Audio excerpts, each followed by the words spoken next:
The squirrel looks at you in shock. Are you sure you want to chase him away? The squirrel turns his nose up at you and turns away. But his cat seems more than happy to tag along.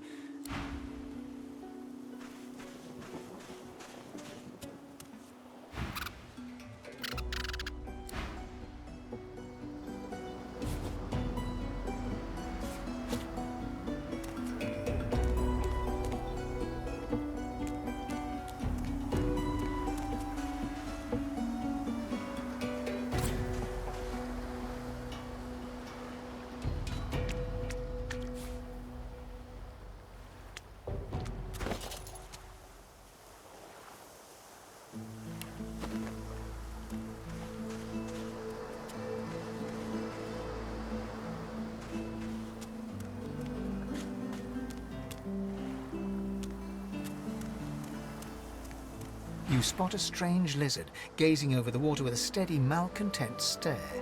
His skin is of a bright, blood-red color. Could he be... Yes, you recognize him from the ship. It would seem you're not the only one who survived the tentacles of the deep.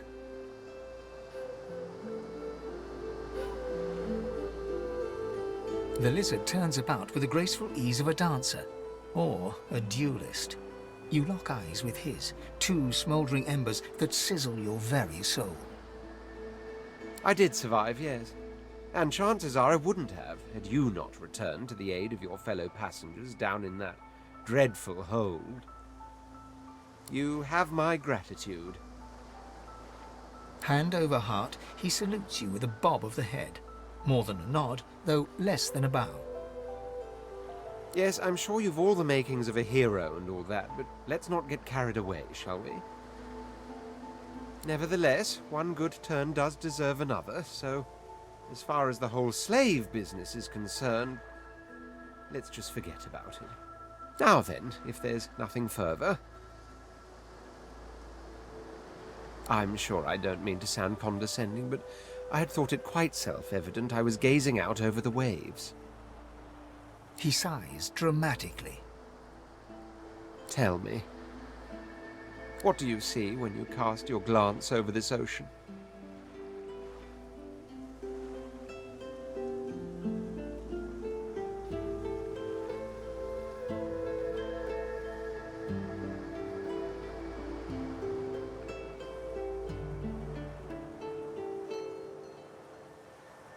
White. Which goes for the dry parts round here too, I imagine. He looks out over the water once more, and so do you. A few tranquil moments pass as the waves lap against your thoughts. As for myself, when I consider this vast expanse before us, I see an empire.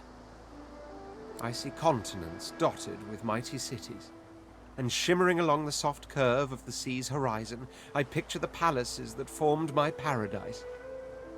Lost.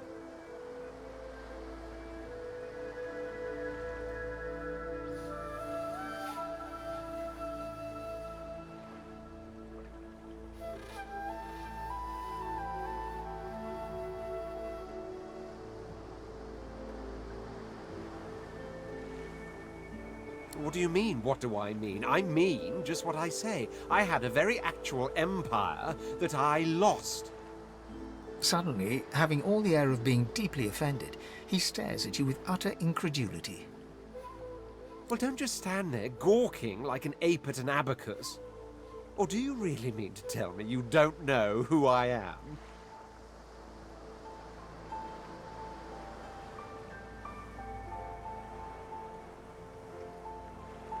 Oh, may the Seven have mercy on their own creation. I am the Red Prince, the All-Conqueror, the World-Tamer, the spouse of the sun. Of course you know me. There's a brief moment's pause, during which his grandiloquent pose deflates ever so slightly. That said, I suppose I must own up to the fact that I find myself rather in between all-conquering and world-taming opportunities at the moment. The grandeur that is my fate has hit a bit of a snag. But never you worry. For the throne I was destined, and my throne I shall have.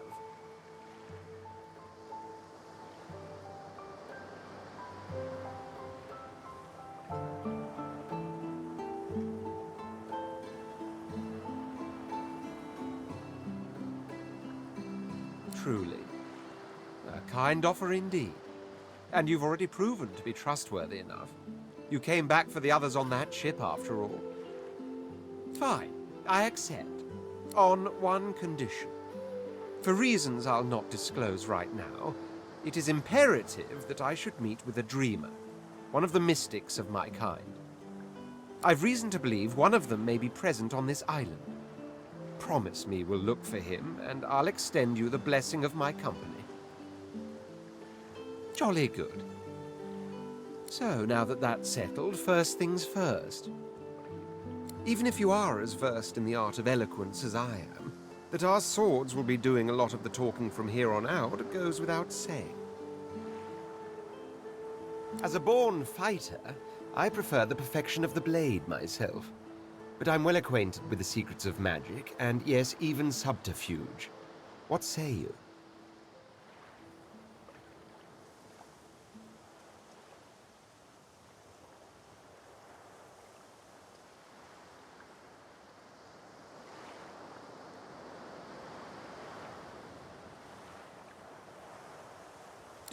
Do not take my elegance as a mask for frailty. My blows shatter shields, and my thrusts pierce armor. If a warrior you need, the warrior you'll have.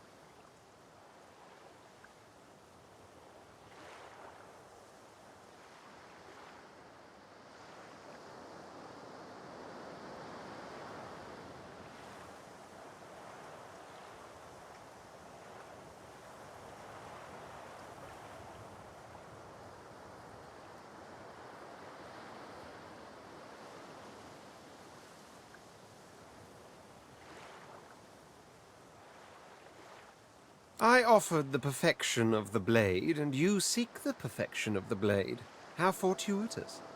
Very well. Onwards, then, to victory or death.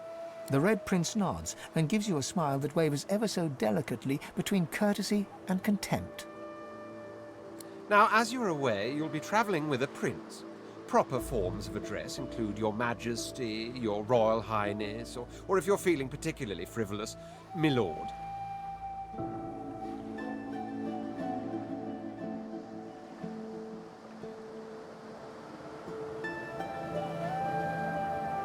As your luck would have it, I seem to be fresh out of luggage, so you won't be required to carry my... Of course, there are other forms of protocol to bear in mind, but I'll see to it you'll pick up the rest as we go. So, without further ado, let us...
Quite right. Do seek my counsel. I highly recommend it.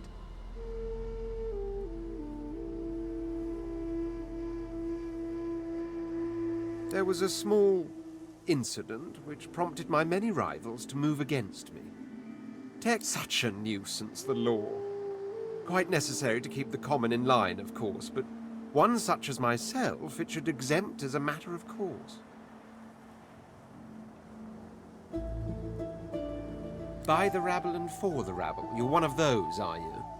Remember that by the rabble and for the rabble, sorcerers are being exiled to hell pits like these. We'll see if you'll still trumpet the virtues of law when its executors turn to us with malicious intent. I hardly know you as yet.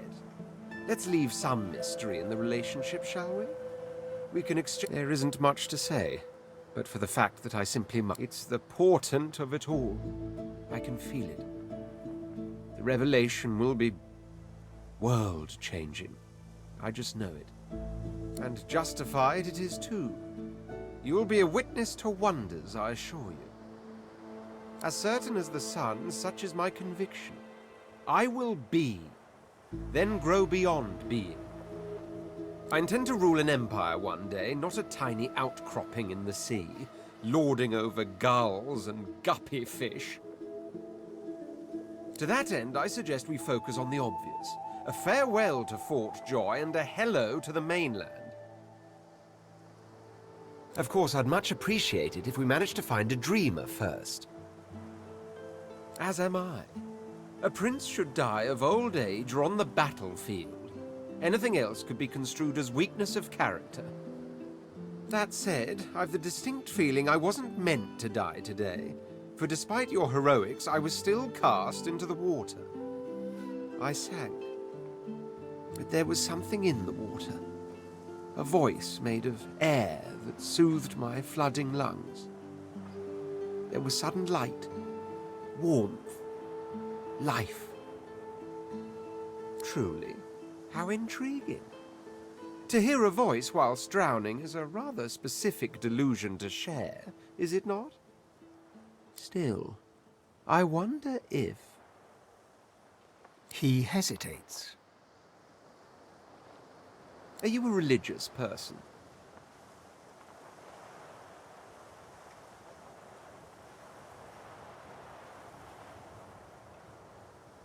I'm rather relieved to hear it. Religious persons tend to be all too self-important in their supposed humility.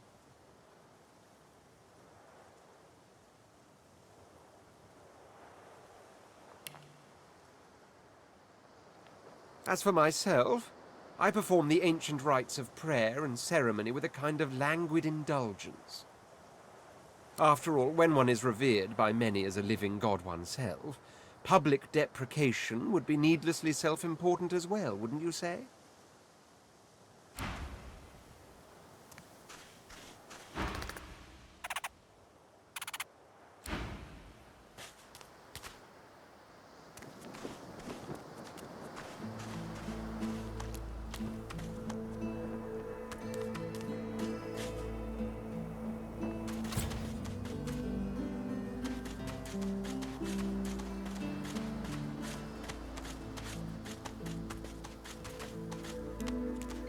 A black cat. Maybe my luck is about to change. The cat's eyes are clouded and grey, but it stares at you with acute intensity. Its eyes clear, and it shakes its head, confused. The cat's eyes are clouded. It appears...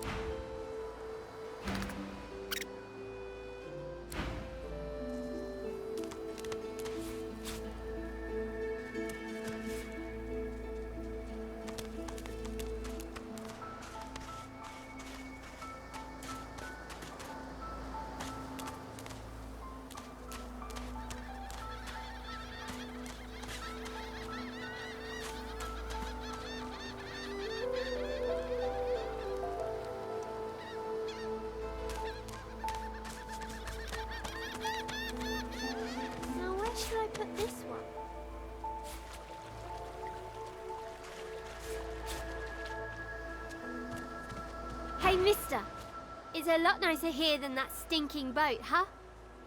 I'm sure glad you went back to save the others. Saw one of them wringing out their tunic at the shore a few hours ago. Now where shall I put this one?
I've spotted some. I need a shovel.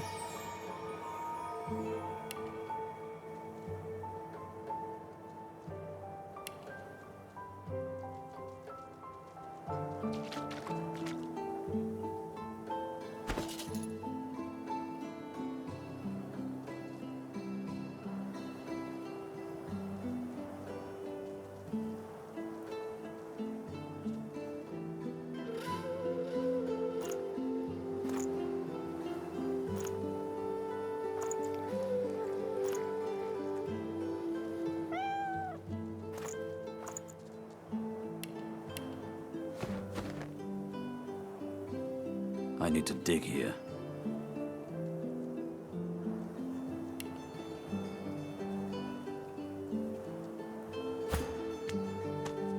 One must put in due effort if one is to reap the proper reward.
Alexander.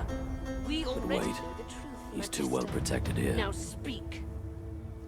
I am a proud loyal to the Order. I would not dream of subverting our cause. Atusa, please.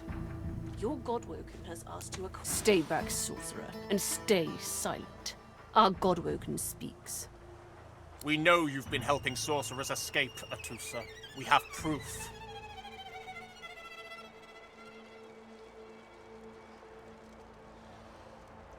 I'd sooner cut my tongue out than lie to you, Alexander.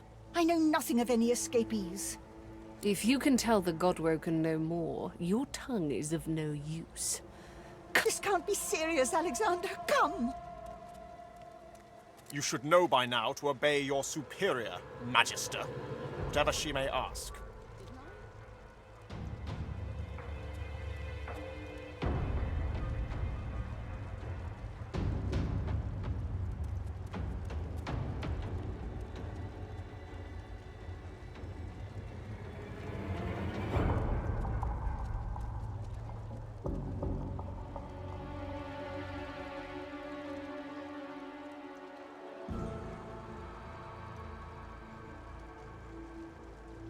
Stay silent, you! Bishop Alexander looks up at the sound of your voice, curiosity on his face. Recognition seems to flicker in his eyes for a moment, but then Atusa pinches the tip of her tongue with 2 fingers and brings her dagger to its root. Her eyes squeeze shut. Drops of blood form against the dagger's edge and quickly fall to the ground. She groans. Stop! My father, may his soul rest in peace, would be disappointed in you, Atusa. To think you would lie to his only son, your bishop, and your friend these many years. The fate of our realm hangs in the balance. If you will not help us save it, then you will help the Void destroy it. Dallas? Yes, Your Holiness? I believe we're done here.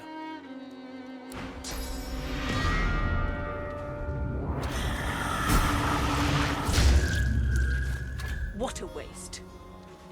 Come, we'll be needed elsewhere.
We already know the truth, Magister.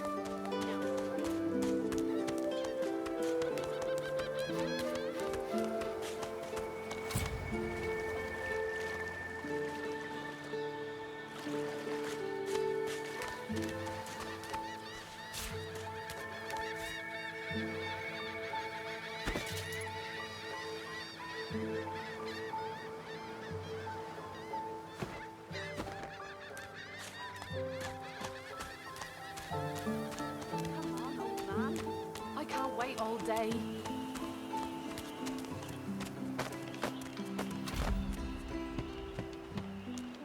I don't think I ain't watching. That's your fifth blue jester this round. Looky here, mates. A fresh face.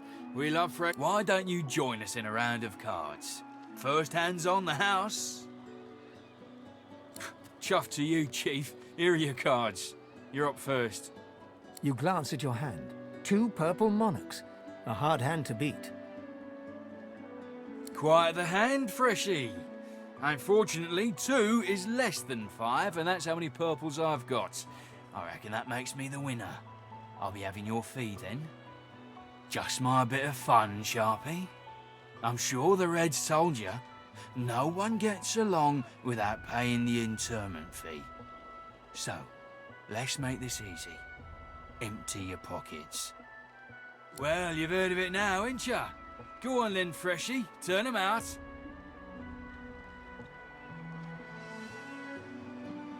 Lone Wolf, eh? If you lot are as fearsome as they say, how'd you let a troop of goons like the Reds get their hands on ya? Ralvo looks you up and down. You know what? I'm in a good mood. Take a hike, Freshie.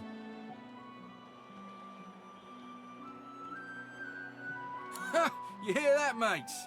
This cub's got claws. Let's...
To none.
Father, who presideth over us all.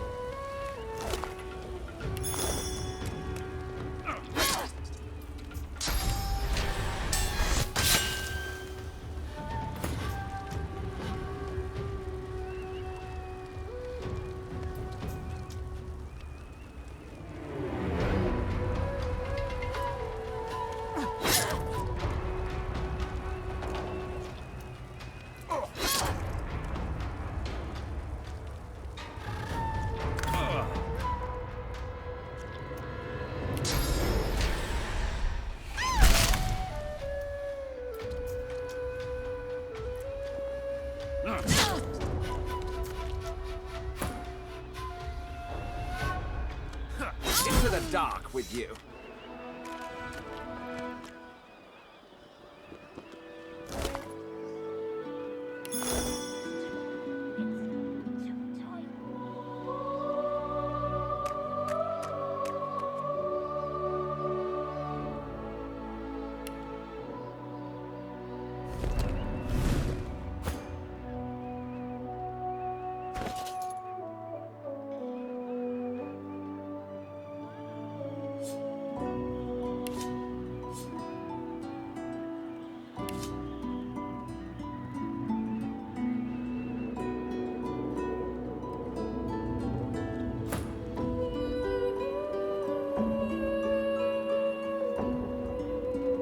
Our Father, who presideth over us all.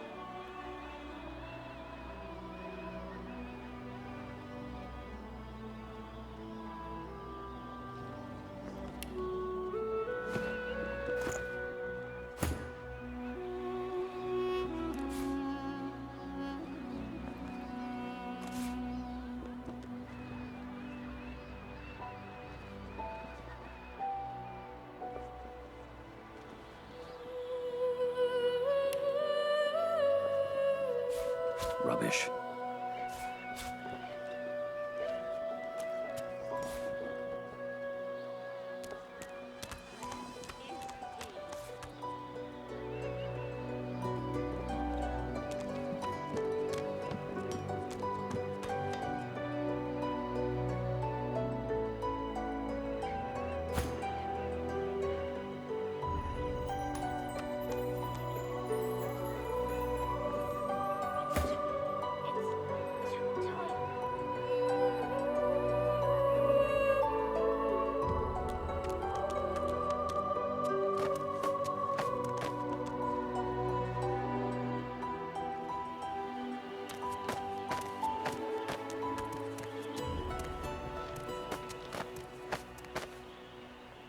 Greetings, child. I find myself in your so-called divine lands, yet I feel his absence. No disrespect, eh? I'm used to calling all the divines off. Go well, my child.